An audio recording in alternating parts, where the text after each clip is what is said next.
E um projeto de lei de autoria do vereador Danilo Martins propõe mudanças na identificação de carros de aplicativos.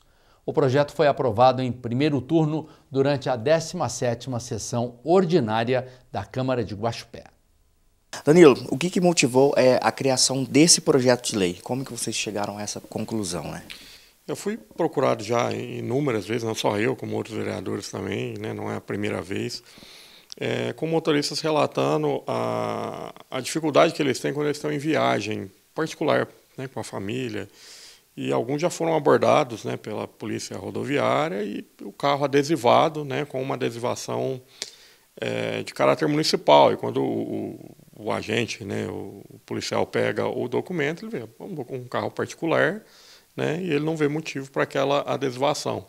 Então, em alguns casos, foi solicitada a retirada da adesivação para prosseguir a viagem ou seria lavrada uma multa, né?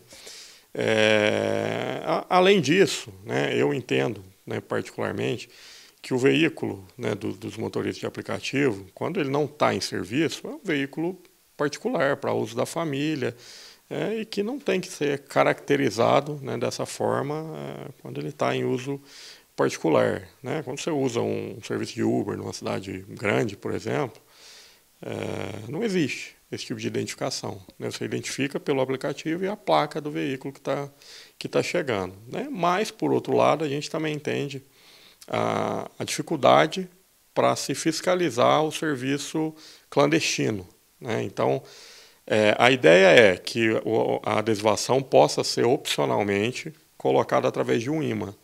Então, o imã pode ser colado no veículo e retirado quando ele não está em serviço, tá? Por outro lado, existem alguns proprietários de aplicativo que acham que isso pode trazer uma dificuldade para a fiscalização e favorecer o serviço de transporte clandestino. Então, a gente está adequando o texto, tá? Para deixar isso, tentar atender as duas, vamos dizer, as duas visões. Então, a gente pretende manter uma adesivação frontal, discreta, fixa, né? E aí a prefeitura pode, inclusive, estudar uma questão, aí não vai ser a lei que vai dizer isso, mas a prefeitura pode estudar um QR Code, algo que o agente pode ler, e até o próprio usuário do serviço, ler o QR Code e ver se aquele veículo é o veículo que realmente está habilitado para fazer a corrida, se ele está em dia, né, com a vistoria e tal. Mas a adesivação lateral nos veículos ela poderia ser tirada ou não, conforme a utilização, né? E isso seria opcional, né? Porque hoje a prefeitura ela faz a adesivação. Então, se eu optar, por exemplo, eu como motorista de aplicativo, por exemplo, optar por colocar o imã, né? Eu teria que custear isso, né? E transferir a adesivação para o imã. Alguns motoristas de aplicativo que nós entrevistamos questionaram que essa adesivação lateral do carro poderia causar prejuízos à pintura futuramente ao carro e se seria possível uma adaptação para o para-brisas do carro, para o vidro, né? É possível? A lei ela não vai ser tão específica assim, né? Ela fala em adesivação que pode ser substituída pelo imã. Quem vai dizer esses detalhes, né, onde é que tem que ser instalada a identificação, teria que ser um decreto da prefeitura, mas nada impede que a gente trabalhe isso junto ao Poder Executivo, né, para que seja feito algo que realmente, né, possa atender melhor os motoristas, porque de fato essa é uma questão que pode acontecer mesmo, né? O imã, tanto o imã quanto o adesivo vai ficar muito tempo no mesmo lugar, né? O sol vai pegar no restante do veículo, vai ficar aquele pedaço ali marcado, né? Então... Foi questionado também que a lei ela é mais rígida para os motoristas que estão regulares e para os que estão irregulares, ela não está sendo tão rígida. Como que você abrange este ponto? A gente não está mexendo na lei como um todo, né? Nós estamos mexendo exatamente nesse ponto da lei.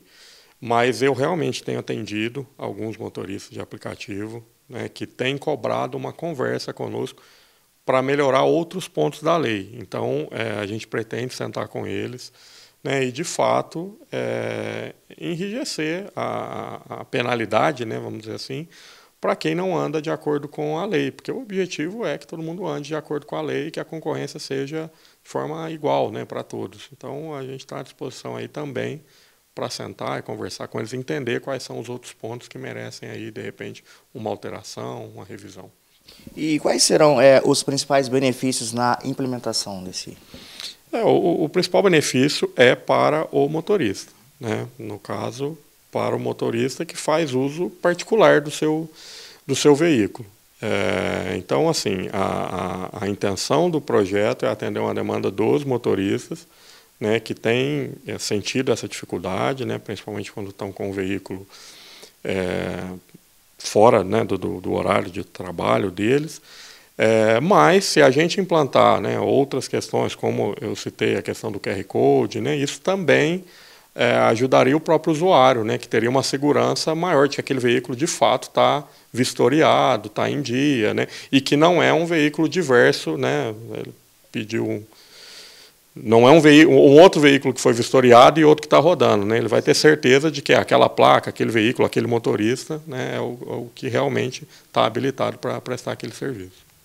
Ok, tem algum outro ponto que você queira destacar para falar aqui desse projeto?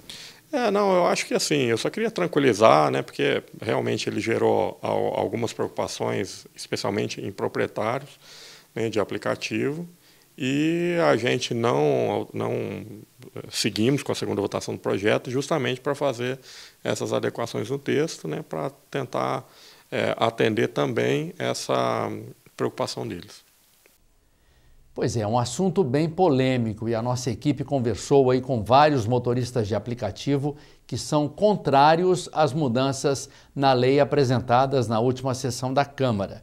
Eles entendem que a falta de uma identificação fixa facilitaria o transporte clandestino e dificultaria ainda mais a fiscalização que já é ineficiente.